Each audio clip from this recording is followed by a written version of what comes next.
Umat Tuhan yang terkasih dalam Yesus Kristus, Salam. Jumpa lagi pada malam ini 19 Oktober 2021.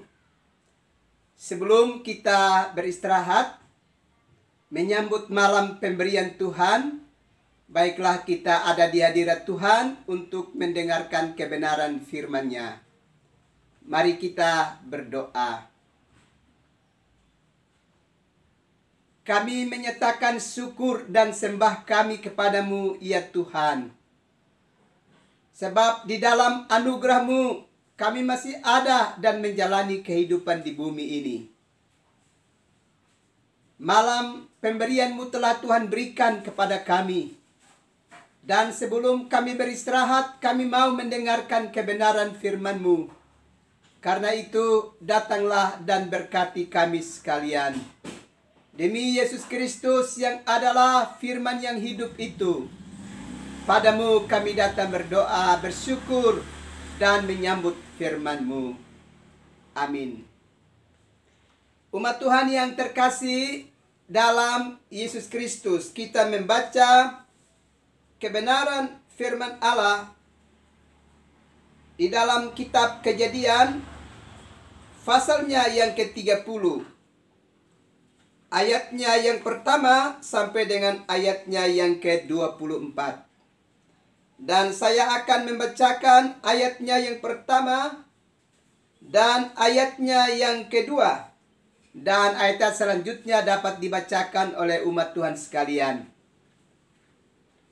Ketika dilihat Rahel bahwa ia tidak melahirkan anak bagi Yakub, cemburulah ia kepada kakaknya itu, lalu berkata kepada Yakub, "Berikanlah kepadaku anak, kalau tidak aku akan mati." Maka bangkitlah amarah Yakub terhadap Rahel dan ia berkata, "Akukah pengganti Allah yang telah menghalangi engkau mengandung?"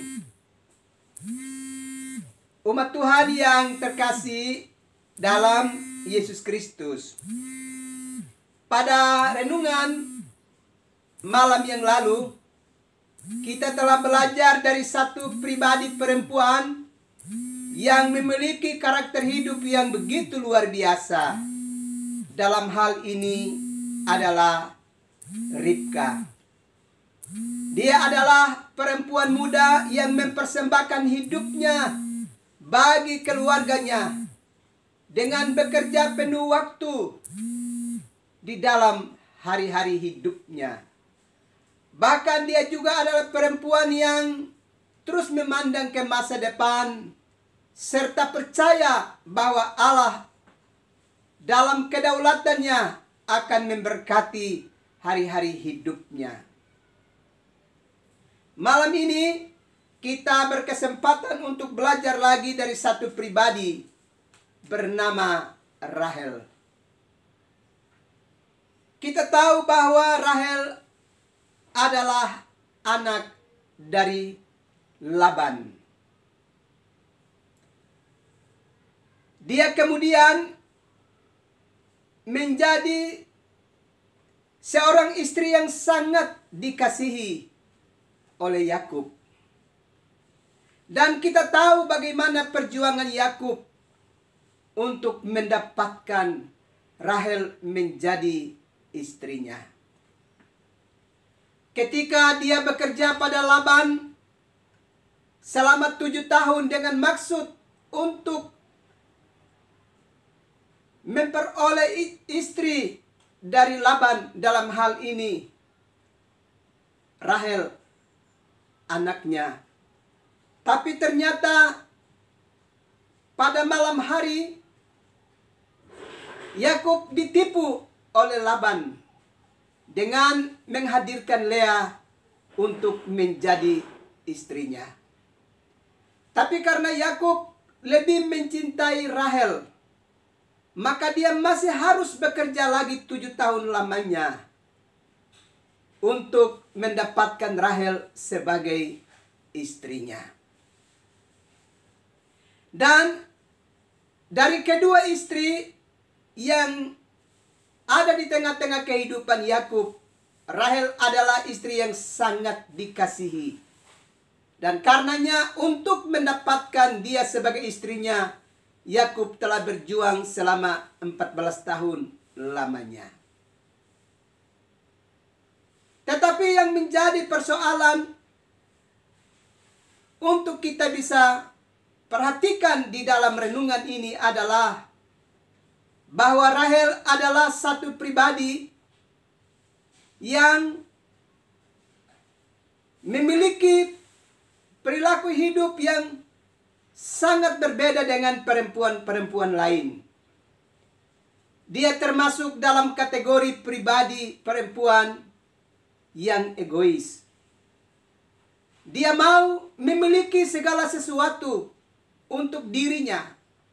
Bahkan dia mau supaya dirinya menjadi sentral di dalam kehidupan keluarga dan masyarakat di mana dia menjadi bagiannya. Oleh karena Rahel memiliki karakter hidup yang demikian, maka selalu saja terjadi perselisihan, selalu saja terjadi pertengkaran, keributan di dalam kehidupan keluarga. Sebab ketika dia menginginkan sesuatu dan dia belum mendapatkannya, dia akan penuh dengan banyak cara dan banyak usaha untuk memperolehnya. Karena dia mau supaya dia lebih mendapatkan perhatian utama dari orang-orang lain di sekitarnya. Bapak, Ibu, saudara-saudara yang terkasih dalam Yesus Kristus. Dengan karakter hidup yang demikian, untuk memenuhi keinginannya, supaya dia juga diketahui sebagai seorang ibu yang bisa dapat memiliki seorang anak di dalam hidupnya. Maka yang dilakukan oleh Rahel adalah dia memberikan budak perempuannya Bilha kepada Yakub, supaya melaluinya ia bisa dapat memangku seorang bayi di atas pangkuannya. Bapak, Ibu, saudara-saudara yang terkasih di dalam Yesus Kristus. Ternyata Rahel adalah pribadi yang sangat egois dan selalu menuntut untuk mendapatkan perhatian. Karena sifatnya yang demikian, maka seringkali ia bermusuhan dengan orang-orang serumah, bahkan orang-orang di sekitarnya. Dia selalu mempersalahkan orang lain, termasuk suaminya sendiri. Kita harus ingat bahwa orang-orang egois seperti Rahel selalu mau menang sendiri dan sangat sensitif. Orang-orang yang egois adalah orang-orang yang selalu berpikir bagi dirinya sendiri dan menuntut orang lain untuk membahagiakan dirinya. Itulah sebabnya Rahel kemudian juga menjadi pribadi yang tidak tahu bersyukur kepada Tuhan atas semua yang Tuhan sediakan bagi hidupnya melalui keluarganya. Bapak, Ibu, saudara-saudara yang terkasih di dalam Yesus Kristus.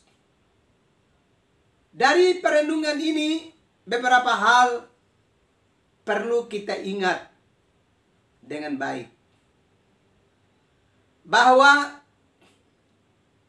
sebaiknya kita menghindarkan diri dari perilaku egois di dalam keseharian hidup kita. Sebab jika perilaku itu sudah begitu kuat dan mendarah daging di dalam kehidupan kita, maka ia akan terus mempengaruhi pikiran dan perasaan kita. Untuk kita akan selalu menuntut dan sangat sensitif dalam kehidupan kita. Sebab kita mau memiliki semua yang kita inginkan di dalam kehidupan kita. Dan di dalam perilaku hidup yang demikian, sangat mungkin akan membuat kita menjadi pribadi yang selalu akan mendatangkan perseteruan, iri hati, dengki, dan kecemasan bagi orang-orang di sekitar kita. Bahkan perilaku yang demikian akan membuat kehidupan rumah tangga kita atau dengan sesama kita menjadi tidak damai dalam keseharian hidup kita. Karena itu, kita harus menjauhkan diri dari karakter hidup yang demikian, yang tidak dapat menolong kita untuk hidup dalam damai seorang dengan yang lainnya. Hal yang kedua, bahwa dengan perilaku hidup egois, kita juga akan menjadi orang-orang yang tidak tahu bersyukur terhadap apa yang telah Tuhan sediakan bagi kelanjutan hidup kita.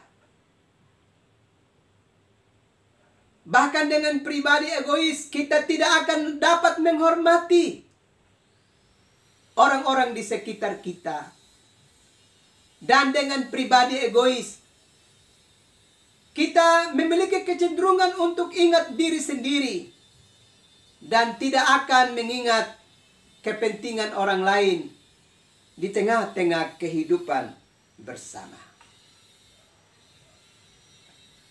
Orang-orang yang memiliki perilaku yang sedemikian akan melakukan tindakan tertentu yang dapat merugikan dirinya, juga dapat merugikan orang lain yang ada di sekitarnya.